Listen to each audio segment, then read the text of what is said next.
আপনার হাত কি খুব খারাপ? কি করবেন? এই নিয়ে আলোচনায় আমি অরূপ কুলবী আপনাদের সঙ্গে। এই প্রসঙ্গে আলোচনায় প্রথমে আমরা জানব আমাদের হাত খারাপ বা খুব খারাপ এটা বা কী করে আমরা বুঝব, আর যদি এটা বুঝে ফেলি তাহলে সে অনুযায়ী আমরা এর উন্নতি কিভাবে করব। এখন হাত খারাপ ভালো এটা আমাদের মনস্কামনা পূরণ, আমাদের পদে পদে আমরা সাফল্যতেই বুঝতে পারি। যা আমাদের হস্তকরতলে পামিস্ট্রিতে সুন্দর করে এর সম্বন্ধে অভিজ্ঞতা দেওয়া আছে। তাহলে হস্তকরতল বা পামিস্ট্রি, এই হস্তরেখা, তার মধ্যে সূক্ষ্ম যে সমস্ত রেখা তার সম্বন্ধে বিস্তারিত আলোচনা করা আছে। যে গুপ্ত সুপ্ত রেখাগুলো ঠিক আলফা বিটা ল্যামডা ডেল্টার মতোই, যার গুরুত্ব ছোট্ট একটা রেখা তার গুরুত্ব বিরাট। তাহলে এই প্রসঙ্গে বন্ধুরা, যারা হাত খারাপ বলবো, যারা আমাদের হাতের মধ্যে প্রথম কথা দেখব যে আমাদের এই যে হস্তের করতলের যে মাউন্ট, এ বৃহস্পতি, এ শনি, এ রবি, এ বুধ, এ মঙ্গল, এ চন্দ্র, এ শুক্র, এ রাহু, এ কেতু, এই যে গ্রহের অবস্থান, প্রথমত এই হাত খারাপ হতে গেলে কি লক্ষণ? প্রথম লক্ষণ, হাতের করতলের এই যে মাউন্টগুলো, বেশিরভাগ স্থানের মাউন্ট গ্রহের যে পর্বতটা বসা হবে, নিচস্ত হবে, অর্থাৎ যেন টোপ টোপ ভাব, জল দিলে জল একটু দাঁড়িয়ে যাবে। এখন ভালো রাস্তা, যে রাস্তা ঝাঁ চকচকে, যেখানে জল হলে বৃষ্টির জল দাঁড়ায় না, তাকে আমরা ভালো রাস্তা বলি, দেখতেও সুন্দর। আর যদি খালে ডোবে ভরা থাকে, সেই রাস্তায় জল জমা হয়, চাঁদের পাহাড়ের মতো মনে হয়। এ নিয়ে অনেকেই ভিডিও ছেড়েছেন উন্নতি নিয়ে ইত্যাদি ইত্যাদি। তো সেই রাস্তা যদি খাল ডোবে ভরা থাকে, সেখানে জল জমা হয়, সে রাস্তাটাকে খারাপ রাস্তা বলি। আমাদের হস্তকরতলেও তাই। যদি মাউন্ট খুব সুন্দর হয় তাহলে এই গ্রহস্থান ভালো। প্রথমত মাউন্ট নিচস্থ যদি বসা হয়, তা প্রথমত প্রাথমিক বিচারে এই গ্রহস্থান নিচস্থ বা খারাপ। দ্বিতীয়, হস্তকরতলে আমাদের যে একটা রং বা কালার হয়, তার থেকে যদি হস্তকরতল মলিন হয়, এটা অন্য ফ্যাকাশে রং হয়, কালো রং হয়, তাহলে এই হস্তকরতল শুভ ফল পাচ্ছেন না, আপনি শুভ ফল দিচ্ছে না, তার একটা শুভ ফল দেয় না, সময় আপনার ভালো না, এটা ইন্ডিকেট করে, অর্থাৎ আপনার হাত ভালো না। তৃতীয় নম্বরে, না আমাদের হস্তকরতলে দেখবেন এখানে আয়ুরেখা, এখানে সোজা উঠে গেছে ভাগ্যরেখা, এ আমাদের হৃদয় রেখা, এ শিরোরেখা, এখানে রবি রেখা, এই রেখাগুলো আমাদের মূলত হাতের প্রধান রেখা হিসেবে থাকে।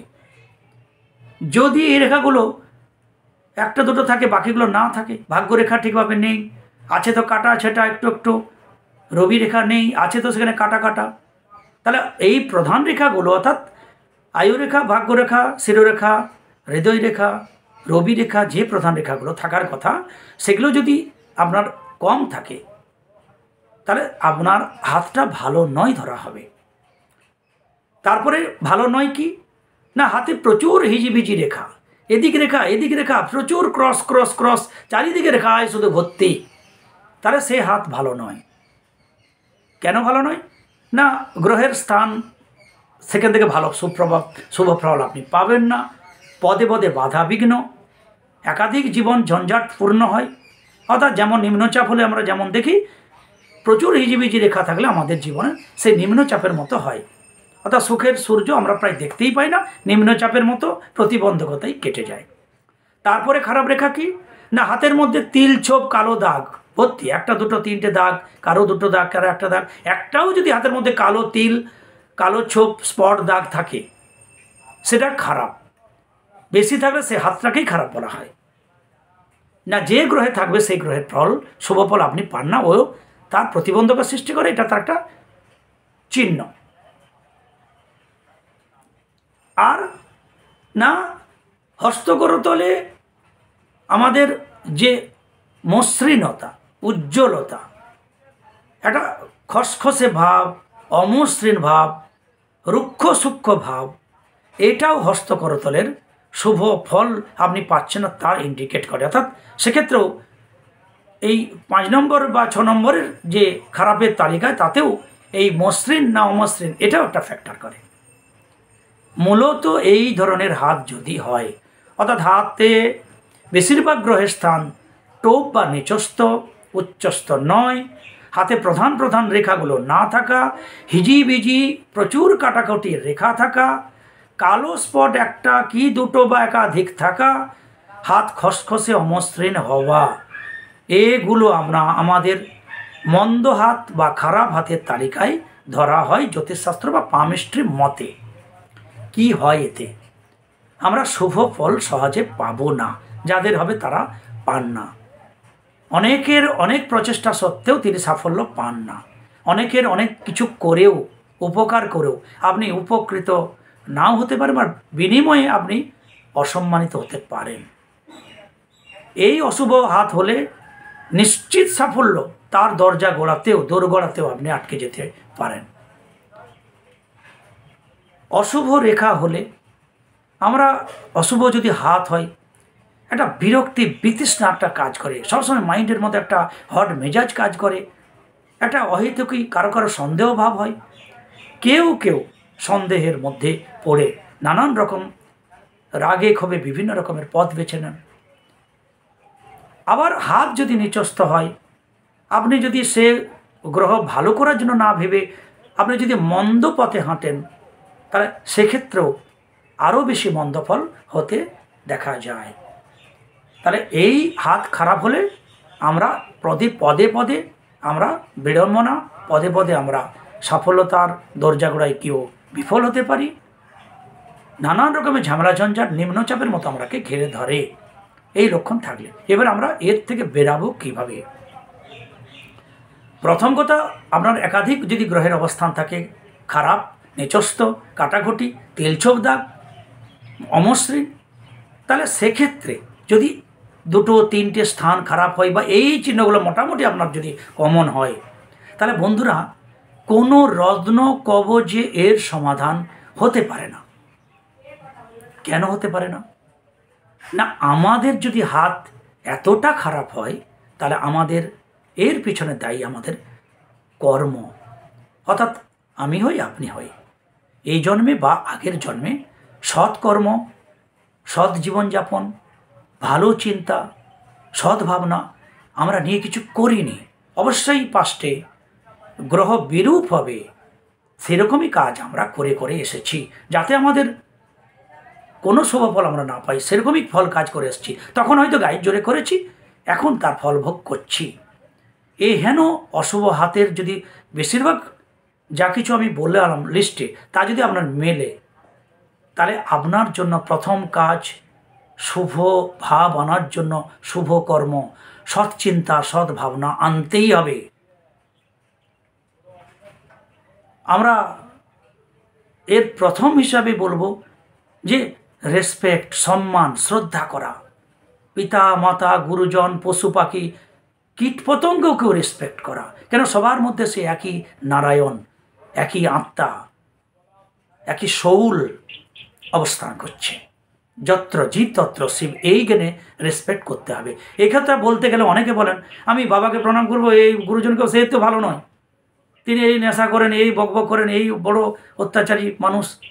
আমি বলি আপনার যদি হাত খারাপ হয়, এভাবে ভাবনা নিন যে আপনি পৃথিবীর সব থেকে দুর্ভাগা, আপনি পৃথিবীর সব থেকে খারাপ মানুষ, আর পৃথিবীর সমস্ত প্রাণী আপনার থেকে ডেফিনেটলি অনেকটা ভালো। তাহলে যদি সবাই আপনার থেকে ভালো হয়, আপনি যদি সব থেকে নিয়ম খারাপ হন, তাহলে আপনার তাদের বিচার করার দরকার নেই। আপনি শুধু সম্মান করবেন, রেসপেক্ট করবেন, এতে ফল পাবেন। সুতরাং শ্রদ্ধা করা, পশু পাখিকে, বিড়াল কুকুরকেও রেসপেক্ট করা, তাদেরকে সেবা দেওয়া আপনার সামর্থ্য অনুযায়ী, এবং তার শরণাগত হয়ে আপনাকে চলতেই হবে, এছাড়া কোনো নয় উপায়। কেননা আপনার যে দুষ্কর্ম, কৃতকর্মের শুভফল না পাওয়াটা পূর্বপূর্বের দুষ্কর্ম, অপকর্মই দায়ী। শুনতে অপ্রিয় হলেও এটাই সত্য কথা। এর জন্য যদি আপনি 10টা স্টোন পরে নেন, আপনি রত্ন উপরত্ন পরে নেন, ভাই সেই কর্মফল কি উড়ে যাবে? কাঁটা দিয়েই যেমন কাঁটা তুলতে হয়, তেমন কর্মকে ক্ষয় করতে গেলে কর্ম করতে হয়। আপনি জানেন না, জ্ঞানে অজ্ঞানে আপনি অপকর্ম দুষ্কর্ম আমি আপনি করেছি, তো কি হয়েছে ভাই? সৎকর্ম ভালো কর্ম করার জন্য আমরা কিন্তু বেঁধে রাখিনি। আমরা সবাই জানি যে ভালো কর্ম করলে আমরা ভালো ফল পাব।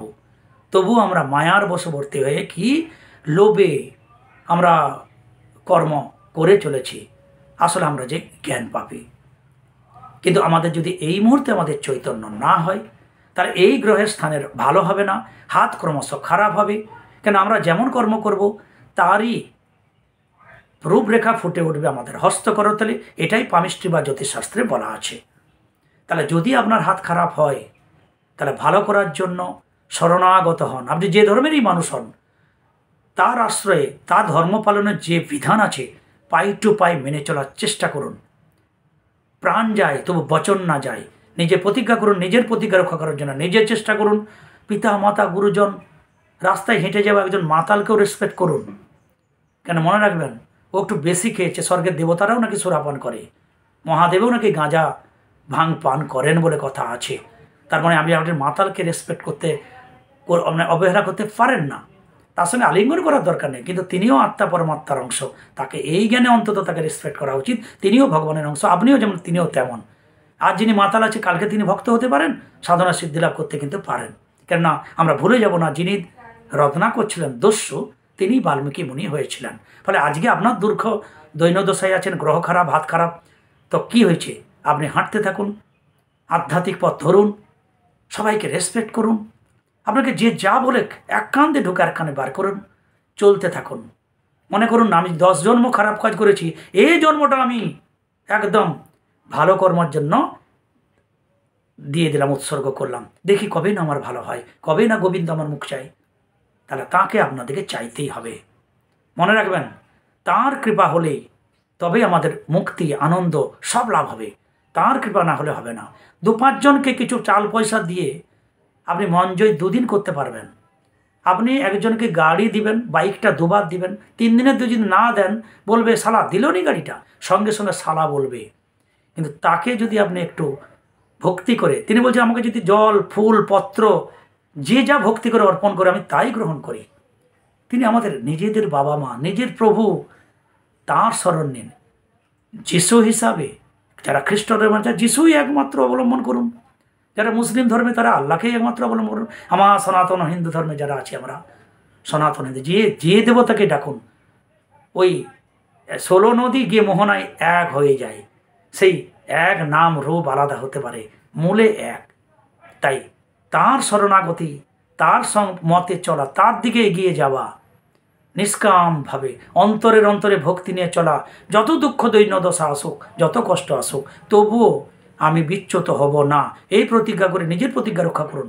চলুন ভাই, 3 মাস চলুন, কথা দিচ্ছে আমার সঙ্গে আপনাদের ভালো ভালো রিলেশন হবে, আপনার গ্রহস্থান পরিবর্তন হবে, আপনার হাত ভালো হবে, রেখা সৃষ্টি হবে, বৃহস্পতিতে চতুষ্কোণ তৈরি হবে, ক্রস তৈরি হয়ে গেলে মায়ের পিঠ থেকে হয়নি। যারা চলতে থাকে চলতে চলতেই হয়। যাদের আজকে বৃহস্পতিতে চতুষ্কোণ ক্রস আছে, যা আমাদের জ্যোতিষশাস্ত্রে খুব সুন্দরভাবে বলা আছে, তার গুণগান গাওয়া আছে, তা আগে ছিল না, নিশ্চিত পরেই হয়েছে। যাদের হয়েছে তারা ভাগ্যবান, তারা ধর্মপথে চলছেন, তাদের আধ্যাত্মিক উন্নতি হবেই হবে। সুতরাং আপনিও হাঁটতে থাকুন, স্টোন পরে হবে না ভাই। আধ্যাত্মিক পথ ধরুন, সৎ পথ ধরুন, সৎ ভাবনা নিন, সবাইকে শ্রদ্ধা করুন, পশু পাখি সবাইকে একটু খাদ্য দান, তাকে আদর যত্ন, দুস্থের সেবা, কাউকে অবহেলা করবেন না। যাকেই অবহেলা করবেন তিনি আপনারই অংশ, তিনি তাঁরইও সন্তান। পশ্চাতে রেখেছে যারে, সে তোমারে পশ্চাতে টানিছে। তাই কোনো অবস্থায় কাউকে ফেলে নয়, সবাইকে শ্রদ্ধা করে, সবাইকে সম্মান করে যদি এগিয়ে চলি, গ্রহ শান্তি তো পরের কথা, ঈশ্বর পর্যন্ত খুশি হবেন। এই হাত চড়চড় করে পরিবর্তিত হয়ে যাবে ভালো হাতে। এ সত্য কথা বলছি, আপনি বিশ্বাস করুন চাই না করুন। যদি কারো কাজে লাগে, তাই এই আমার মত, আমার জানা অভিজ্ঞতা আপনাদের শেয়ার করে চলেছি। সবাই সঙ্গে থাকুন, ভালো থাকুন। জয় গুরু, জয় গুরু।